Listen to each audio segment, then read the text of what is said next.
Sir నమస్తే sir. నమస్తే Vishnu sir, వీకెండ్లోకి వచ్చేసాం. మరి మార్కెట్లో జరిగిన మోస్ట్ హ్యాపెనింగ్స్ ఏంటి అసలు ఈ వీక్ అంతా? గజం కేవలం 4,500 రూపాయలతో 165 గజాల భూమి కేవలం 8 లక్షలు మాత్రమే. ఇది ఈ నెల చాలా romantic month first of all చెప్పాలి అంటే. ఎందుకంటే 14th February is a Valentine's day and మార్కెట్లో కూడా మంచి మూడ్ ఉందండి, మంచి పాజిటివ్ మూడ్ ఉందని చెప్పాలి ప్రత్యేకంగా. ఎందుకంటే స్టాక్ మార్కెట్స్ ఇంత పాజిటివ్గా బడ్జెట్ డిక్లేర్ చేసిన తర్వాత ట్రేడ్ అవ్వడం అనేది చాలా తక్కువ సమయంలో జరుగుతుంది అనమాట. అవునవును, ముఖ్యంగా ప్రతి సంవత్సరం ఇలా జరగదు. ఇంకొక ముఖ్యమైన కారణం కూడా ఉంది.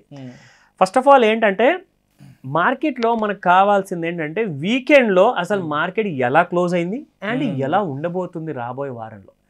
ఎందుకంటే ప్రతి షార్ట్ టర్మ్ ట్రేడర్ కానివ్వండి ఆర్ ఇన్వెస్టర్ కానివ్వండి ఆర్ చిన్న చిన్న ఇన్వెస్టర్స్ కానివ్వండి, వీళ్ళందరికీ కూడా ప్రతి వారంకి ఒకసారి మార్కెట్ పద్ధతిగా అర్థం చేసుకోకపోతే నెక్స్ట్ వీక్ చేయబోయే తప్పులు ఏముంటాయో, దానివల్ల అలాంటి ప్రాబ్లమ్స్ ఇరుక్కోకూడదని చెప్పేసి మనము మన ప్రేక్షకుల కోసం చేస్తాం. మార్కెట్ ప్యాటర్న్ ఎలా ఉంది లాస్ట్ 5 days లో, మార్కెట్ లో ఏం జరిగింది, next 5 days investors are traders అనే వాళ్ళు ఎటువంటి జాగ్రత్తలు తీసుకోవాలి? కరెక్ట్, 100%. ఎందుకంటే జాగ్రత్తలు ఎందుకు తీసుకున్నా హోంవర్క్ పద్ధతి ప్రకారంగా చేయకపోతే మాత్రం డబ్బులు రావు.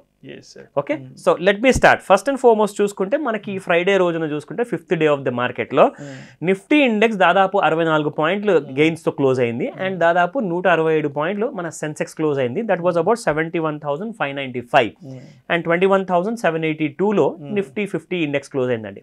ఇకపోతే మనం చెప్పుకోవాల్సింది స్టాక్స్. అసలు ఎలాంటి స్టాక్స్ మార్కెట్ని రూల్ చేశాయి ఈ వారం అంతా ప్లస్ ఫ్రైడే రోజు కూడా, అది మనం తెలుసుకుందాం.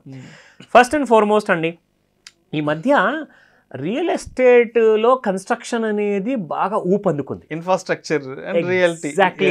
ఎగ్జాక్ట్లీ. దాని వల్లనే గ్రాసిమ్ స్టాక్ చూసుకుంటే దాదాపు 5.5% పెరిగిందండి ఈ స్టాక్ నిఫ్టీ 50 ఇండెక్స్లో చూసుకుంటే. సో దాదాపు 2,168లో క్లోజ్ అయింది. రెండో స్టాక్ జీ ఎంటర్టైన్మెంట్ కూడా 5% పెరిగింది 203 రూపీస్లో. అండ్ వోడాఫోన్ ఐడియా ఆ స్టాక్ కూడా దాదాపు 4.73% క్లోజ్ అయింది 15 రూపీస్ 50 పైసాలో. And Aarti industries 663 rupees at about 4.71% గెయిన్స్తో క్లోజ్ అయింది. స్టార్టింగ్ మనం గ్రాసిమ్ గురించి మాట్లాడుకున్నాము, ఎండ్లో కూడా ఇంకొక సిమెంట్ కంపెనీ గురించి మాట్లాడుకుంటున్నాము, అది ఏసీసీ అనమాట. టాప్ 5లో క్లోజ్ అయిందండి, అది 4.67% దాదాపు 2,628లో. నా టాప్ లూజర్స్గా ఉన్న షేర్స్ ఈ వారం మొత్తంలో చూసుకుంటే, అలాగే ఫ్రైడే రోజులో కూడా పవర్ ఫైనాన్స్ 8.5% పడిపోయిందండి. పవర్ ఫైనాన్స్, ఇందులో రామ్కో సిమెంట్స్, ఇది కూడా ఒక సిమెంట్ కంపెనీ. కానీ చూడండి అక్కడ 2 సిమెంట్ కంపెనీస్ పెరిగాయి, ఇక్కడ ఒక సిమెంట్ కంపెనీ పెరిగిపోయింది. అంటే these are all depending upon the quarterly results కూడా డిపెండ్ అయ్యి ఉంటాయి. So that is one of the reasons. So -7.5% Ramco cements పడిపోయింది. హిందుస్థాన్ కాపర్ కూడా చూసుకుంటే దాదాపు 6.5% వరకు కోల్పోయింది అనమాట దాని ప్రైసింగ్ మొత్తం.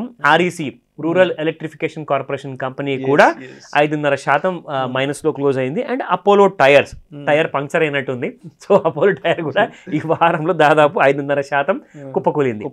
ఎగ్జాక్ట్లీ. సో నా ఇప్పుడు మనం మాట్లాడుకుందాము చాలా ముఖ్యమైన విషయం ఏంటంటే రాబోయే వారంలో మార్కెట్స్ ఎలా ఉండబోతున్నాయి.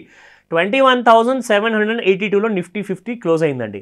సో మార్కెట్లో అందరూ మాట్లాడుకుంటుంది ఏంటంటే, చాలా పెద్ద పెద్ద కార్పొరేట్ ఎక్స్పర్ట్స్ వాళ్ళందరూ కూడా ఏం చెప్తున్నారంటే 21,500 ఒకవేళ హోల్డ్ చేయగలిగింది అనుకోండి నిఫ్టీ, అక్కడ నుంచి మార్కెట్లో పెద్ద పెద్ద ర్యాలీస్ వస్తాయి 22,500 వరకు కూడా. అంటే ఈ రాబోయే వారంలోని కాదు, రాబోయే కొద్ది రోజుల్లో, ఒక నెల లోపల. ఎందుకంటే మార్కెట్ ఇక్కడ నుంచి కాస్తంత సైడ్ వేస్ టు ఫ్లాట్గా ఉండే అవకాశాలు కూడా చాలా ఉన్నాయండి. ఎందుకు చెప్తున్నానంటే ఈ నెలలోనే మనకు ఫిబ్రవరి ఎండ్ లోపు లేదా మార్చ్ ఫస్ట్ వీక్ లోపు ఎలక్షన్స్ డిక్లరేషన్స్ ఉన్నాయండి. సో ఎలక్షన్ కోడ్ రాబోతుంది, మేజర్ ఈవెంట్, చాలా పెద్ద ఈవెంట్ రాబోతుంది. మన భారతదేశానికి ఎంటైర్ పొలిటికల్ సినారియో మారబోతుంది అనమాట. సో ఏం జరగబోతుంది అది ఎవరికీ తెలియదు. సో కాబట్టి మార్కెట్లో కాస్త ఒక నర్వస్నెస్ అనేది ఉంటుంది. సో ఆ నర్వస్నెస్ ఏంటంటే స్పెషల్లీ మనం చూసుకుంటే ఫారిన్ ఇన్స్టిట్యూషనల్ ఇన్వెస్టర్స్ ఎవరైతే ఉంటారో, బాబు ఎందుకైనా మంచిది కాస్తంత క్యాష్లో కూర్చుందాము, సో మార్కెట్లో చూద్దాం ఫస్ట్ అసలు ఎలా ఉండబోతుంది, పొలిటికల్ ఆ రిజల్ట్స్ అనేది ఇలా డైజెస్ట్ చేసుకోవాలి, దాన్ని జీర్ణించుకోవాలి. సో కాస్తంత ఆగితే పోయేది ఏమీ లేదు కదా, ఎందుకంటే 5 సంవత్సరాలకు ఒకసారి వచ్చేది ఇది ఒక పెద్ద ఈవెంట్ అనమాట, మామూలు ఈవెంట్ కాదు. అది కూడా జనరల్ ఎలక్షన్స్ అంటే కూడా మొత్తం దేశాన్ని కదిలించే ఈవెంట్ అనమాట. సో ఎన్నో పొలిటికల్ పార్టీస్ ఎన్నో కైండ్ ఆఫ్ థియరీస్తో ఎన్నో కైండ్ ఆఫ్ స్ట్రాటజీస్తో ముందుకు వస్తాయి కాబట్టి అది ఏదో కాస్త మనం ప్రాఫిట్ బుకింగ్ చేసుకుందాం నాన్న, ఆల్ టైమ్ హైస్లో కూర్చుందాము. సో 5 ఏళ్ళకి ఒకసారి వచ్చే పెద్ద పండుగ. ఎగ్జాక్ట్లీ. అండ్ మామూలుది కాదండి అసలు నిజం చెప్తున్నాను. అన్ని పండుగలు ఒక వైపు అయితే ఎలక్షన్ రిజల్ట్స్ ఒక వైపు. సో అందరూ ఏంటంటే మార్కెట్లో నేను ఒకటే చెప్తానండి, మరీ ఎక్కువగా రూమర్ని బిలీవ్ చేయకండి, మరీ ఎక్కువగా ఎగ్జాజరేట్ అయ్యేసేసి ఓవర్ ట్రేడింగ్ చేయకండి అని చెప్తాను. ఎందుకంటే ఎలక్షన్ డేట్ ఎప్పుడన్నా అనౌన్స్ అవ్వచ్చు, అది ఎవరి చేతిలో లేదు, ఎవరికి తెలియదు కూడా. సో ఇక్కడ ఈ ఫిబ్రవరి 2nd, 3rd వీక్లోనే వచ్చేస్తుందా, లేదంటే మార్చ్ 1st వీక్లో వస్తుందా, కానీ రావడం మాత్రం ఖాయం. సో కాబట్టి స్మార్ట్ ఇన్వెస్టర్స్ ఏం చేస్తారంటే, స్మార్ట్ ఇన్వెస్టర్స్ అంటే ఎవరండి, ఈ రాబోయే వారంలో నెక్స్ట్ వీక్లో మీరు ఏం చేయాలో చెప్తా. FIIs ఏం చేస్తాయంటే, ఓహో డేట్ డిక్లేర్ చేయడానికి ఇంకో 2-3 వారాల టైం ఉందిగా, మనం అప్పటిదాకా ట్రేడింగ్ చేసుకుంటూ కూర్చుందాం, లేదంటే కొందాము, షార్ట్ టర్మ్ డెలివరీ తీసుకుందాం అనుకుంటాం. కానీ స్మార్ట్ ఇన్వెస్టర్స్ ఏం చేస్తారంటే, వాళ్ళు ఆల్రెడీ ఎగ్జిట్ అవ్వడం అనేది మొదలైపోయింది ఈ మార్కెట్లో. అందుకే ఈజీగా నిఫ్టీ అనేది కొత్త లెవెల్స్ని టచ్ చేయలేకపోతుంది. టచ్ చేసినా కానీ దాన్ని బ్రీచ్ చేసి అక్కడ ఆగలేకపోతుంది. ప్రాఫిట్ వసూలు చేయడం వల్ల ఏమవుతుందంటే మార్కెట్స్ కిందకి వచ్చేస్తున్నాయి. సో కాబట్టి జాగ్రత్తగా ఉండండి. నెక్స్ట్ వీక్ మొత్తం చాలా నర్వస్గా ఉండబోతుంది. ట్రేడ్ ఒక డేట్ డిక్లేర్ అయ్యేంత వరకు చేయకపోతే చాలా మంచిది, ఎందుకంటే ఏప్రిల్ ఆర్ మేలో ఎలక్షన్స్ ఉండబోతున్నాయి కాబట్టి. సో ఆ విషయాన్ని గుర్తించి మరి చెప్పకుండా నేను చెప్తాను. ఇక రెండో చాలా ముఖ్యమైన విషయం ఏంటంటే, ఈ రోజున ఈ వీకెండ్లో మనం అందరం సెలబ్రేట్ చేసుకోవాలి, ఒక పార్టీ చేసుకోవాలి. ఎందుకంటే టాటా గ్రూప్ మొత్తము 30 లక్షల కోట్ల మార్కెట్ క్యాపిటలైజేషన్ రీచ్ అయింది. అసలు మామూలు విషయం కాదండి. ఎందుకంటే 148 రూపాయల్లో చూసిన టాటా మోటార్ షేర్ కాస్త ఈ రోజు 1000 రూపాయల దగ్గరికి వెళ్ళిపోతుంది. జస్ట్ ఇమాజిన్ చేయండి.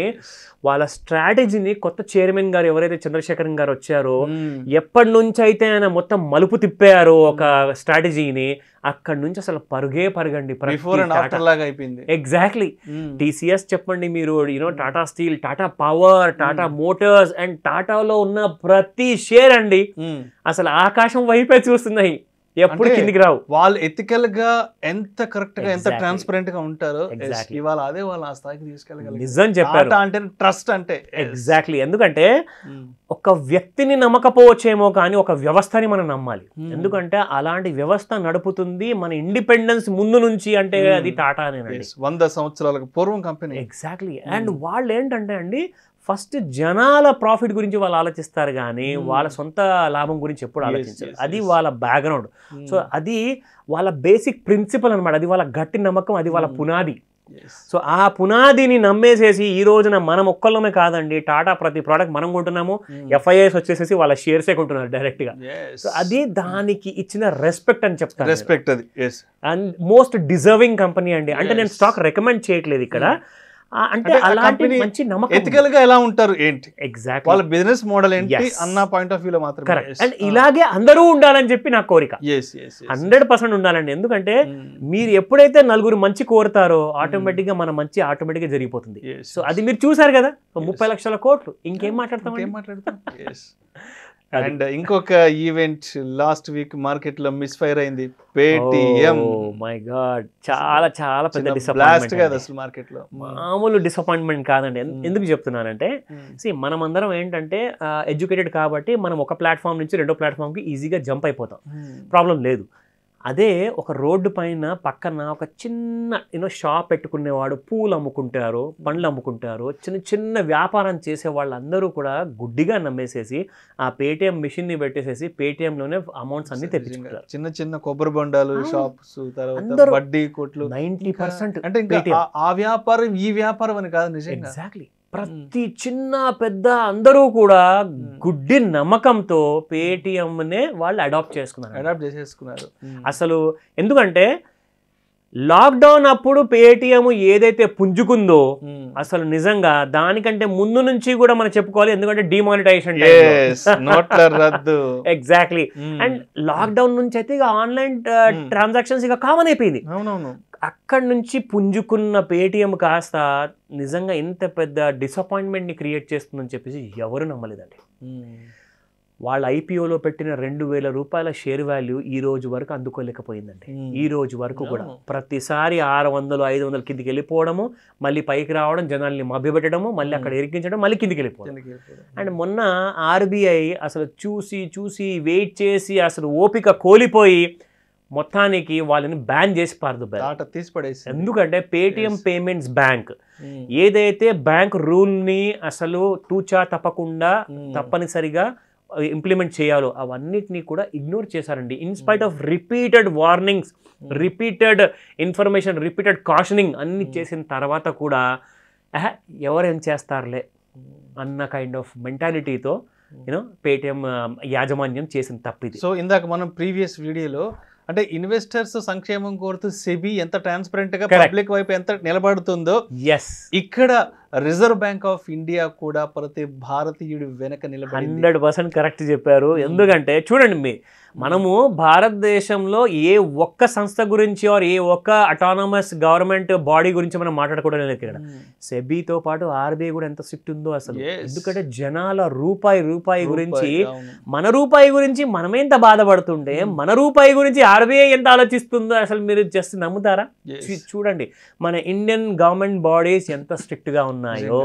సో ఇవన్నీ కూడా మనకి శ్రీరామ రక్ష లాంటిది. ఎస్, నిజంగా అంటే ప్రభుత్వం ఎప్పుడు ప్రజల వైపునే ఉంటుంది అనే దానికి మొన్న అంటే సెబీ తీసుకున్న యాక్షన్ కానీ, అండ్ ఇవాళ పేటిఎం విషయంలో రిజర్వ్ బ్యాంక్ తీసుకున్న అంశం చూస్తే మన కోసం అక్కడ ప్రభుత్వం పనిచేస్తుంది, రాజ్యాంగ సంస్థలు మన కోసం అక్కడ నిలబడి ఉన్నాయి. 100% సెక్యూర్డ్. సో ఆ విషయాల్లో మీ డబ్బులు ఏమన్నా ఉంటే అది మునగకుండా చూసుకునే బాధ్యత ఆర్బీఐది. సో మీరు ఎలాంటి టెన్షన్ తీసుకోకండి. పేటిఎం పేమెంట్ బ్యాంక్స్లో ఎలాంటి ఎఫ్డీలు ఉన్నా, ఎలాంటి మీ అకౌంట్లో డబ్బులు ఉన్నా అది ఇమ్మీడియట్గా విత్డ్రా చేసేసుకోండి. ఎందుకంటే February 29th last date. So దాని తర్వాత మళ్ళీ ఎలాంటి యాక్షన్స్ తీసుకోబోతున్నారో అనేది మనకి ఇంకా ఫర్దర్గా తెలియాల్సిన అవసరం ఉంది. కాబట్టి ఎందుకైనా మంచిది. చాలా మంది ఏం చెప్తున్నారు, ఈవెంట్ మేనేజ్మెంట్ కూడా చెప్తుంది, పేటిఎం ఏదైతే ఉందో మీరు క్యూఆర్ కోడ్ వాడుకోవచ్చు, యాజ్ అ వాలెట్గా వాడుకోవచ్చు. మీరు కావాలంటే ఎవరికైనా పేమెంట్స్ చేయాల్సింటే మీరు చేసుకోండి అంటారు. కానీ ఎందుకు వచ్చిన గొడవరా బాబు అని చెప్పి చాలా మంది వేరే ప్లాట్ఫామ్స్కి వెళ్ళిపోతున్నారు సార్. ఎందుకంటే ఒక్కసారి ఏ కారణం వల్లనో ఆ పేరు పాడైందంటే మళ్ళీ ఆ పేరు సంపాదించడం చాలా కష్టం. ఆ క్రెడిబిలిటీ మళ్ళీ వెనక్కి తెచ్చుకోవడం అయ్యే పని కాదు, కష్టం అండి. ఎందుకంటే ఇట్స్ వెరీ డిఫికల్ట్. మీరు ఒక్క ప్యారలెల్లో ఒక పారామీటర్లో తప్పు చేసినప్పుడు ఇందులో కూడా తప్పు చేయరని చెప్పి గ్యారంటీ ఏంటి? సో కాబట్టి మీ జాగ్రత్తలో మీరు ఉండండి. ఎలాంటి రికమెండేషన్స్ అందరూ ఎవరు చెప్పినా కానీ ఫైనల్గా మీ డెసిషన్ మీది. Right. Thank you so much Anil Singh గారు. వెల్కమ్ విష్ణు. మార్కెట్లో ఎలాంటి మోస్ట్ హ్యాపెనింగ్స్ జరిగాయి, మార్కెట్లో ఎటువంటి అప్కమింగ్ ఈవెంట్స్ రాబోతున్నాయి దాని గురించి మంచి అవుట్లుక్ ఇచ్చేసారు. Thank you so much sir. Welcome Vishnu.